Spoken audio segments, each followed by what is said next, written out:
Hello everyone, we are back. Glen Velvet Reviews here. Just showing you my hood, the screen that I got, just so I don't buy fish and have them jump out, because a couple of the fish that I was interested in says that they jump. Firefish was one, and I forgot the other one. So you want to make sure you got to protect your fish. You don't want them jumping out. You know what I mean? It's not going to be fun at all. And finding your good friend on the floor when you come home from work, or when you come home and he's on the floor. So I got this off Amazon, cheap, and then I just cut around when I need it. See, I cut over here. I used the Dremel to cut it. Is what I did. There's a lot of foam in my aquarium, yeah, because I'm obviously in cycling stage. If you looked at my other videos, I'm still in cycling stage. So I don't have everything running that I'm supposed to be right now. But this is that's my hood. That's what it looked like. See, I cut around over here. I used the Dremel. I cut a little hole in here for the water line to go in for my automatic top off. Cut that line over there. So I put that bag on top of that right there, that bag. I put that bag on top of there because the hood was vibrating every time the my wave maker would change from pump to pump.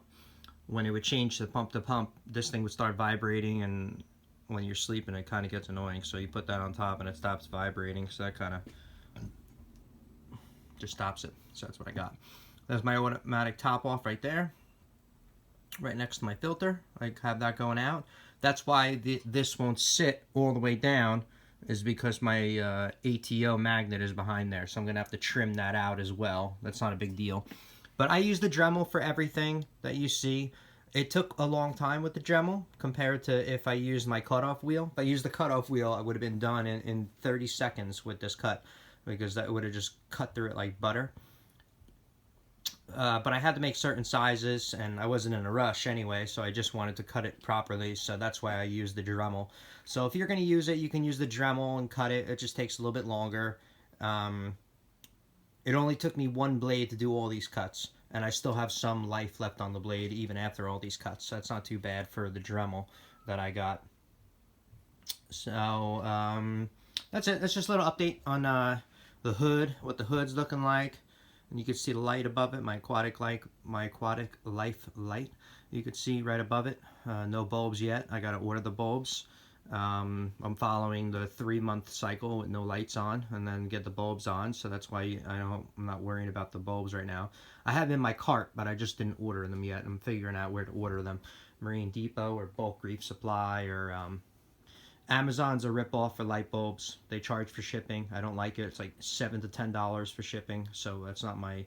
It should be free shipping for the same price. So I feel like I'm getting a deal compared to Bulk Reef Supply and Marine Depot, but it's not. So I'm probably going to end up ordering from one of those, or whatever has free shipping for around $20, $23 a light bulb and free shipping. Then I'll buy it. So that's it. That's just a little update on the hood, on what I've been doing. I cut the hood apart, so that's why you can see my Senai cord running up there. I should probably fix that a little bit better, but I'll figure out a way to do that. And you can see how I suspended my light with the shelf above it, which is pretty cool. So this way I have a shelf above it so I can store stuff. So I'm storing all my crap up there. And that's it. Thanks everybody for watching. That's just a little update. You guys have a good day. Enjoy. Glen Velvet Reviews is out. Bye-bye.